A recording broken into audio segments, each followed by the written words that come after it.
It's Friday, and I'm here with an important NIL law update. This is M.R. Hughes. I'm here in Oregon, been all over the state this week. Earlier this week, some amendments to Oregon's NIL law were proposed, and I'm going to get into the details of those later, but what I want everybody to understand about NIL law is that there is no federal NIL law. There are a bunch of state NIL laws, and especially in states that have major universities with major athletic departments, they have passed NIL laws.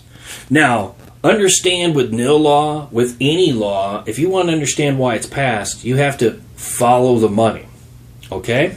And student athletes are making money right now, but they're not hiring lobbyists. Maybe they should be, but they're not hiring lobbyists right now. And yesterday, Jake Sorensen and Stephen M. Simple from 93.7 The Ticket out of Lincoln, which is the place you want to go if you want to follow University of Nebraska athletics, but they were talking about these new laws in Georgia and Louisiana that are trying to exempt NIL earnings from state income taxes. Now, those laws are going to face legal scrutiny. Those laws will probably not pass legal scrutiny. But understand this, those laws aren't being pushed by the student athletes. Okay?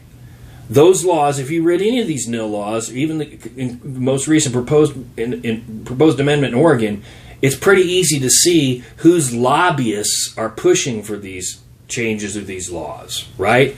Universities hire lobbyists. Boosters hire lobbyists.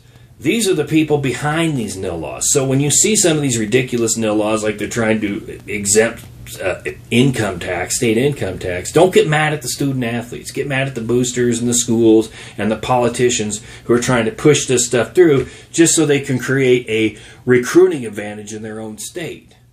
Don't get mad at the student athletes. Up next, we're going to get into Oregon's NIL law, including the student right provision of that NIL law.